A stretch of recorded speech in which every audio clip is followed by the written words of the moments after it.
So magandang umaga po sa atin. Magandang umaga naman po, sir. Ano pong pangalan niyo po, sir? Ako po si Errol Gasila. Si Sir Errol Gasila. So si Sir Errol po ay isa sa mga kasama natin sa pagsasanay dito sa pagpapalayan sa pamamagitan ng paggamit natin ng mga bagong technology. So ito po yung palayan na ginamitan natin ng Bigoraha at saka yung tinatawag natin na Power Trio. So ito pong palayan na to, kung mapapansin nyo, iisa pong variety ang tinanim po dito. Ito po ay lipat tanim, isang puno lang po ang itinanim. Dito naman sa kabila, sabog tanim. At ito namang kabilang side na ito, same variety pa rin. Lipat tanim na merong 2 hanggang 3 tundos. Yan, iisang variety po ito. So tatanungin po natin si Sir Errol kung kumusta po ang naging experience niya dito po sa paggamit natin ng foliar fertilizer dito sa sahod ulan. Kumusta, sir, ang naobserbahan nyo dito sa palay buhat nung kayo nagsimulang magtanim? Ito po ay tinanim ito nga walang synthetic po. Maganda ang mga uway at saka yung taas. Wala akong masabi, kundi masabi ko lang ay maganda. So ito po bang palayan na ito ay nalagyan po ng granular fertilizer? Wala, sir. Puro squan lang ito, sir. Foliar ang lahat ang ginamit, sir. Foliar fertilizer lang? Oo, sir. Okay. So ano pong naobserbahan nyo sa bunga? Mahaba sa, sir, ang uway. Maganda ang quality. Kung hindi ito nabagyo ng inting, Oho. siguro makita nyo ang quality ng palay dito, sir. Okay ho. So yun naman pong dahon, anong naobserbahan nyo sa dahon? Magandang daon niya, sir. Malapad eh. Kumpara sa old practice namin nga farmer, sir, yung sabog tanim. Iba, ang layo. Oho. Itong kabila ho kasi same variety rin ho. So Yes, sir. kung ikukumpara nyo dito sa inilalagyan natin ng foliar spray, ano hong pagkakaiba sa dahon? Malayo, sir. Mas maganda ito yung foliar, sir, nga binigay galing sa inyo, sir. Oho. So mapansin natin na medyo ano siya, no?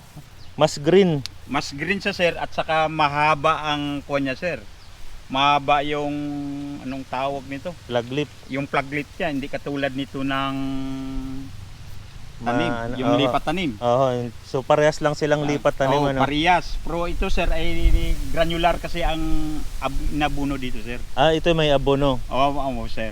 Balita ko ito ay inisprayan din ng foliar. Oo, sir. Inisprayan din, sir, ng granular at saka foliar, sir. Oo. So pero nakita nyo yung diferensya pa rin dito sa Oo. isa. Mas quality pa rin, sir, yung linagay natin, sir, na galing sa inyo nga fertilizer, sir. Oo. Organic. So ang pangalan po nun ay yung Power Trio, ano po. Oo, sir. So sa tingin nyo, maire-recommend nyo ba ito sa mga magsasaka natin na nagtatanim sa sahod ulan? Ay kung sa call sir, dito na ako, sir. Saan po? Dito sa bagong teknolohiya ngayon ng bigay ng gobyerno. Oo. Bakit Wala naman, akong sir? masabi kasi ang mga uway mahaba at saka yung taas. Baka naman, sir, binayaran ko kayo kaya ganun. Ay, ngayon lang tayo nga sa nagkakilala nung nag-aaral ako ng concert yung seminar ninyo. Sigurado ba kayo? Baka mamaya inabutan ko kayo. Ano yun? Ha? Wala, sir.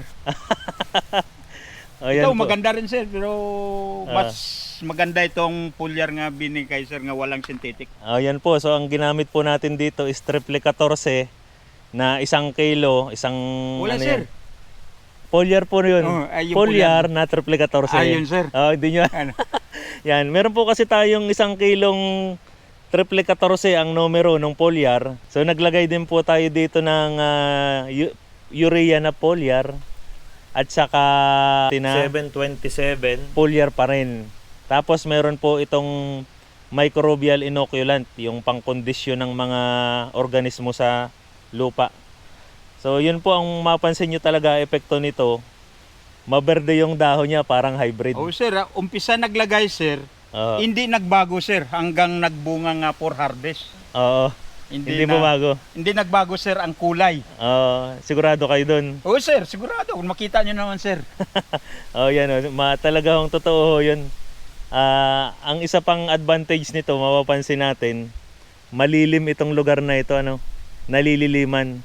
So kung ito'y lalong exposed sa araw, itong palayang ito, mas gaganda pa ang quality ng butil dito. Kung hindi ako nagkakamali sir, ito'y nalubog sa baha, Oo sir, yung bagyong inting sir. Yung nitong bagyo lang nakaraan, Oo, sir. Pero parang ilang oras lang naman. Magdamag sir. Magdamag, oo yan. May bunga na po ba ito nung nalubog? May bunga na sir, ay kuha na sa sir, yung parang malagatas na. Malagatas na pero mapapansin natin, nagtunguhan pa rin naman, so mukhang maganda nga yung foliar. So yung kasing foliar natin, hindi naman natin masyadong ipinakilala sa mga kasama nating membro. Ang ginawa lang natin, pinabayaan natin yung farmer cooperator na i-apply base doon sa instruction natin at sinunod naman niya yung instruction, kaya ito po yung naging resulta. Kung ikukumpara nga naman dito sa kabila, itong isa ay medyo light ang kulay ng dahon. Ayan. So ang hindi lang nasunod na instruction nung nag-aasikaso nitong lupa, ang sabi po kasi natin, lagyan po ito ng granular fertilizer. Tapos, i-sprayan nitong foliar na binigay natin. Ay ang nangyari, puro spray ang ginawa, walang granular. Pero nagulat tayo kasi maganda pa rin yung tayo ng crops. At nung tayo ay ating ginawa ng pagkikwenta dun sa pag-aaral, nakita natin yung resulta. First time niyo po ba sir na ginawa natin yung pagkikwenta dun sa palay, yung bilang ng suwi, taas ng dahon? Yes sir. Bali, almost 13 years na po sir na farmers. Oo. Dahil retired military nga tayo. Ganun ba sir? Oo.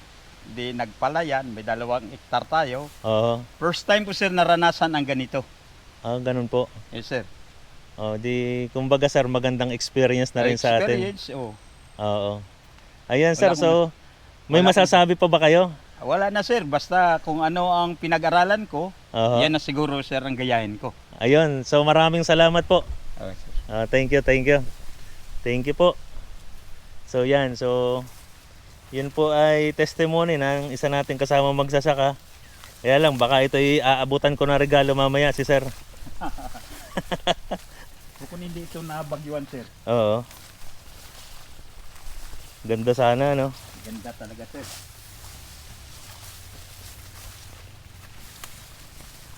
Pero hanga din ako, lumubog pala ito sa Oo sir. tubig Nakakuha na eh. sa